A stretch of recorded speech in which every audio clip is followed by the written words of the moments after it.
Hi, I just want to carry on from my last video where we talked about the possible downturn in the market and what you need to do. So tune on in. I'm David Seymour. This is the nitty gritty of selling. Now guys, last week I spoke about if there's this downturn in the market because of the coronavirus, and then the stock markets tend to lose value and people can't use their KiwiSavers and investments haven't done as well, and everyone's a little bit nervous, and that's really understandable. But hey, it's a fact of life. Things change. You know, we've seen it before, and about every 7 to 10 years, this sort of economic slide happens. So the thing being is that you've got to be able to deal with it, and that's what I was talking about last week. And last week I talked about you know, having more conversations and that sort of thing. So I get a message from a real estate person who says, oh, it's not that simple. People just don't want to talk to us at the moment. Well, here's the thing, and my answer and my reply to that statement is that it is that easy. It is that easy. You just need to have more conversations. But when saying that, you don't need to you don't want to be phoning people up and go, oh, hi, do you want to sell your house? You want to be having better conversations with people. And really, those of you that have been in the industry, and particularly in real estate is what I'm referring to, should have a workable database. So you can go back and actually just have an up-to-date, you might say, conversation with your previous clients. Now, let's say you've sold 15 to 20 houses a year over the last 3 to 4 years. That's quite a lot of business, because you've got the vendor and the purchaser in each sale involved. And hopefully you've done your job and you've recorded their details, you've stayed in contact. And so the conversations you have with these people is about how do they feel, how the market is. Is there any reason for them to be considering selling in the near future? You know, you don't have to sound desperate, but you just need to be actually having a conversation with people. So have better conversations, not asking, oh, do you want to sell your house? Because most times, even in a good market, people go, no, fuck off, I'm not interested. People want to do business with people that they know and they trust. It's that simple. So, by having conversations with people who know and trust you off your database, the chances of getting more business from these people, if they are in the market to sell in, is quite high. But, you know, here's the thing. It's everything else that you do.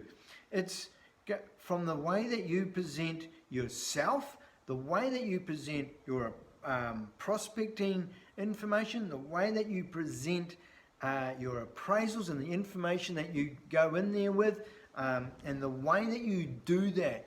You just need to continue to get sharper and better at it.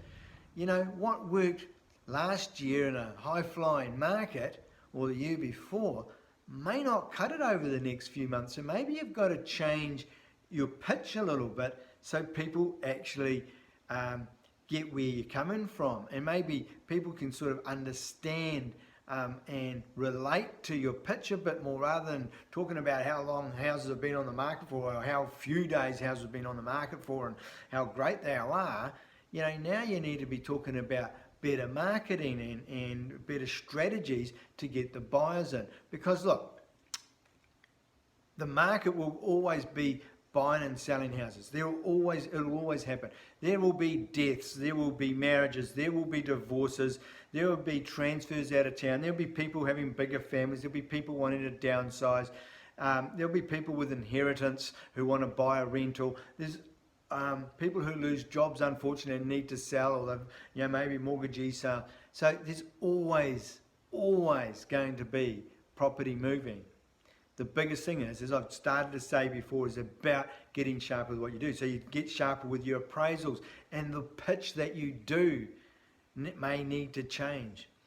When you get to your marketing, you may need to actually step it up from where you've been. And I've spoken about this a lot over the recent months, about doing better videos, rather than just go, hi, I'm Johnny Agent, welcome to 10 Smith Street, and just do a video. Maybe you need to actually try and entice the buyers into the property by talking about it a little bit more, rather than just showing glammy pictures.